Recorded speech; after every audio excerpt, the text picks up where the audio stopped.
بسم اللہ الرحمن الرحیم۔ السلام علیکم ورحمۃ اللہ وبرکاتہ۔ Learn and teach official channel اور learn and teach Facebook page پہ خوش آمدید۔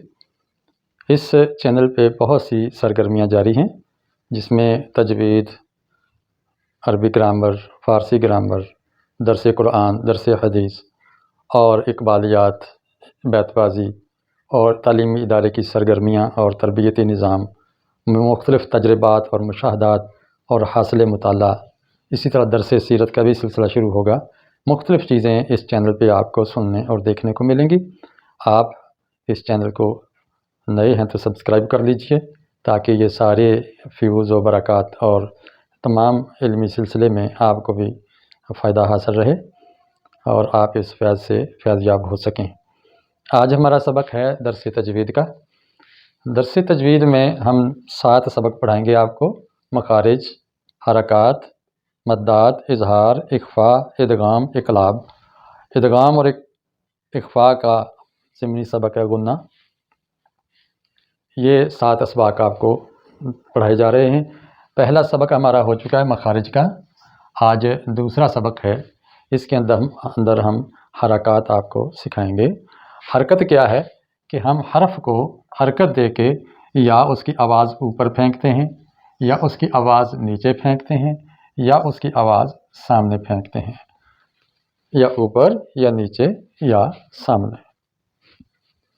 ان کو حرکات کہتے ہیں۔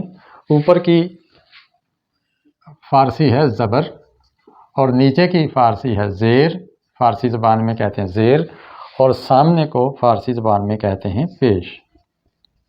یاد رکھیے، جب ہماری زبان سے کوئی حرف ادا ہوتا ہے تو اس حرف کی ڈائریکشن کوئی نہ کوئی ہوتی ہے، یا تو آواز اوپر جاتی ہے، یا نیچے آتی ہے، یا سامنے جاتی ہے۔ تو یہاں کچھ علامتیں بتائی گئی ہیں کہ جب اس طرح کی حرکت اوپر دی ہوئی ہو، یعنی یہ لکیر چھوٹی سی ڈالی ہوئی ہو، اس کا مطلب ہے کہ اس کی آواز ہم اوپر لے کے جائیں گے با، اور جب نیچے یہی لکیر ہو ٹیڑھی سی، اس کو زیر کہتے ہیں، اور اس وقت آواز ہماری نیچے جائے گی بی۔ اور جب اس طرح مڑی ہوئی یہ لکیر ہو اوپر، جسے ہم پیش کہتے ہیں، تو اس وقت آواز ہماری سامنے جائے گی۔ پیش کا معنی ہوتا ہے سامنے، بو۔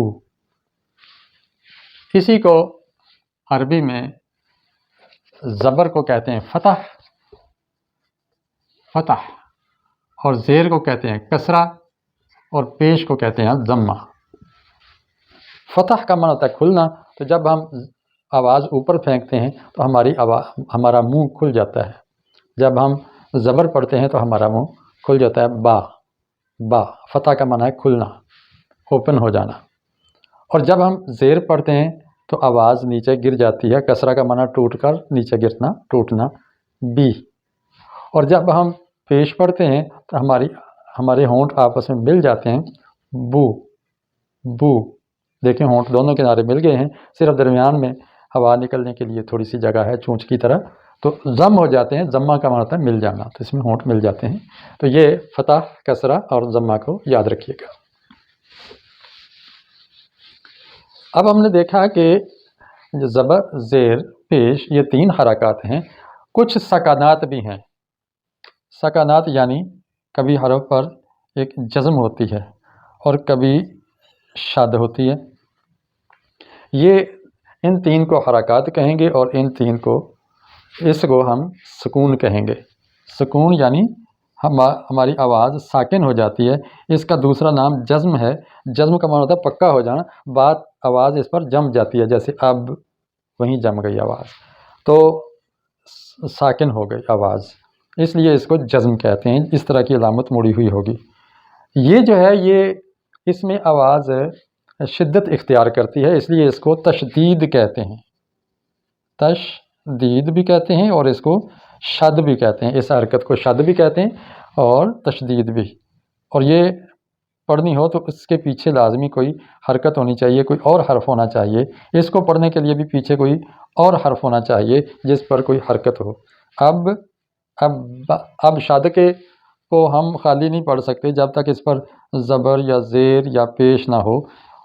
اب، اب بھی، اب، با، بی، بو، اب، اب، اب بھی، اب تو اس طرح کر کے آپ دیکھیں کہ اس میں ایک حرف 2 دفعہ پڑھا جا رہا ہے، جیسے اب با، اب با، یعنی ایک دفعہ ساکن اور ایک دفعہ متحرک، یا اب بی اگر پیش ہو تو اب بو، اب بو، تو یہ 2 دفعہ پڑھا جا رہا ہے، اب اور با، اب بی، اب بو۔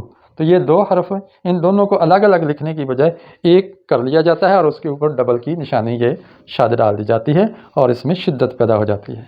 یہ تھا ہمارا سبق حرکات کا، کہ حرکات میں زبر کی آواز اوپر، کبھی حرف کی آواز اوپر جاتی ہے، کبھی نیچے جاتی ہے، کبھی سامنے جاتی ہے، کبھی رک جاتی ہے، کبھی رک کے آگے بڑھ جاتی ہے۔ تو امید ہے آپ کو یہ سبق سمجھ آیا ہوگا، پسند آیا ہوگا۔ اس کی انشاءاللہ مشق ہم ان تمام لیکچرز کے بعد انشاءاللہ کثیر مشق بھی کروائیں گے، بشرطے کہ آپ مطالبہ کریں، آپ کمنٹ کریں، آپ ڈیمانڈ کریں گے تو انشاءاللہ اس کی ہم مشق بھی کرواتے جائیں گے۔ اس کی آپ میرے پیچھے پیچھے کر لیں، با، بی، بو، اب، ابا، ابی، ابو، تو یہ حرکات ہیں۔ اس کے ساتھ میں نے یہ شامل کیا ہے قلقلہ، اس کا میں نے الگ لیکچر ڈیزائن کیا ہے، انشاءاللہ آپ اس سے اگلی ویڈیو میں اس لیکچر کو سن سکتے ہیں، قلقلہ والے کو۔ امید ہے کہ آپ اس چینل کے ساتھ وابستہ رہیں گے۔ چینل کو سبسکرائب کیجئے، بیل آئیکن کو دبائیے تاکہ اگلے لیکچرز کا نوٹیفیکیشن آپ کو ملتا رہے، اور پسند آئے تو پلیز لائک ضرور کر دیجئے، اور کوئی رائے مشورہ ڈیمانڈ ہو تو کمنٹس کیجئے۔ السلام علیکم ورحمۃ اللہ وبرکاتہ۔